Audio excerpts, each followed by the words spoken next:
Hello guys, good morning. How are you all? Welcome back to my YouTube channel. જય શ્રી કૃષ્ણ. સો આજે આપણે સવાર પડી ગઈ છે, તો આપણે કાલે રાતે બનાવી હતી આપણે મસ્ત મજાની પેટીસ. તો એની રેસીપી આપણે શૂટ કરી લીધી છે, તો પહેલાં જઈને તમે એ જોઈ આવો.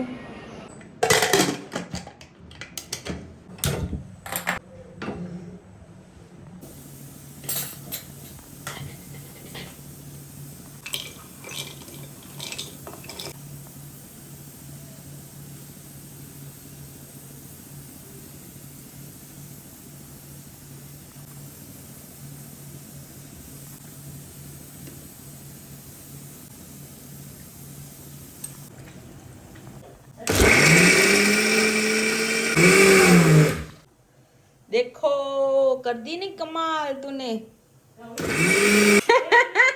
બધું બગાડ નાખ્યું ભૂમિ બેન. હાલા બધું લું ને હાલા જો બસ ને હવે કામ માર કરવાનું. આમ જો બધું બગાડ નાખ્યું.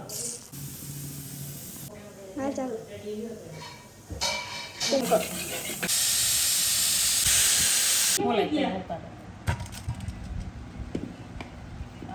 તો ગાઈઝ આપણે બનાવવાની છે આજે પેટીસ. તો પેટીસ માટે બટેકાનું છુંદાવાળું એક કરે છે અને એક બટેકાના મસાલાનું કરે છે, બરોબર?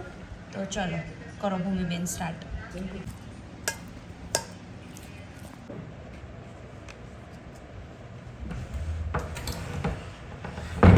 હાલે રાખ. ચલો ગાઈઝ, તો હવે આપણે નાખી દીધી તફકીર.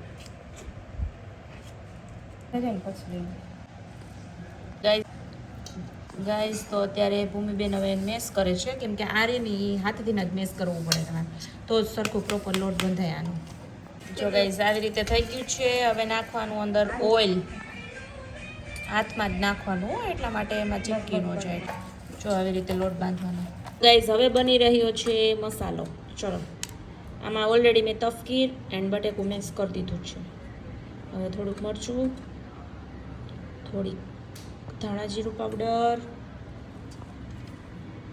થોડુંક નમક, સ્વાદ અનુસાર. ઓકે, ચલો હવે નાખશું થોડીક ખાંડ અને હવે આવશે વ્રજરાજ. વ્રજરાજનું માત્રા થોડુંક વધારે રાખવાની, એનું પ્રમાણ, બરાબર? હવે આપણે કરી દઈશું મિક્સ.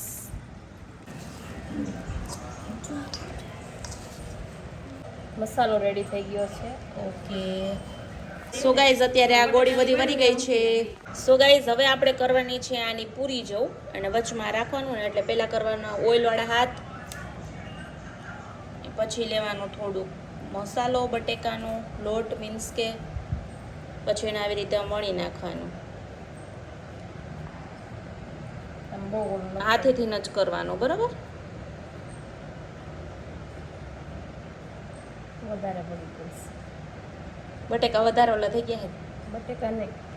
ઓકે, પછી એને વચ્ચે આવી રીતે આમ રાખી દેવાનું. પછી હવે વચ્ચેની ગોળી હોય ને એને દાટી દેવાની. સિમ્પલ ભાષામાં, બરાબર? એના અંદર રાખી દેવાનું. પછી ઉપરથી એકદમ આમ મસ્ત ગોળ ગોળ રાઉન્ડ કરીને શેપમાં એકદમ દઈ દેવાનું.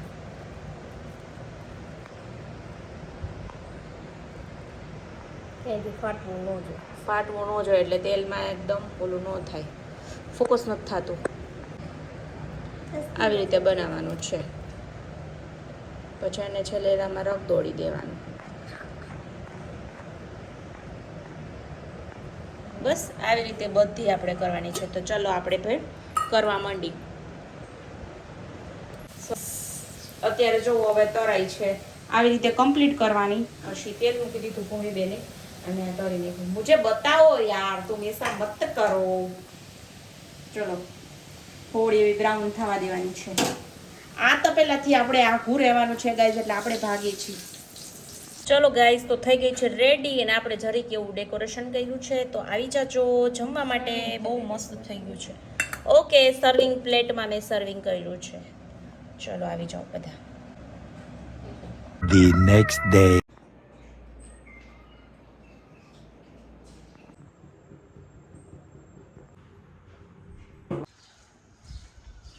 ભગવાન મહારાજ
તો આપણે ગયા હતા ત્યારે મોર્નિંગ ઉપર, અને તમે સવારના વ્યૂ એક નંબર આવ્યા છે એ બધા જ તમને બતાવીશ, તો જોઈ લેજો. તો ગાઈઝ અત્યારે નાસ્તામાં બનાવ્યા છે પૌવા બટેકા, તો આપણે નાસ્તો કરી લઈએ. એન્ડ બસ આજના બ્લોગમાં આટલું જ હતું. જો તમને મારો બ્લોગ ગમતા હોય તો લાઇક, શેર અને સબસ્ક્રાઈબ કરવાનું ભૂલતા નહીં. મળીએ કાલે એક નવા બ્લોગ સાથે. ત્યાં સુધી બધા આવજો. જય માતાજી, જય Shri Krishna. Please like and subscribe કરતા જાઓ ગાઈઝ. આપણે 500માં થોડાક જ દૂર છીએ. Bye bye.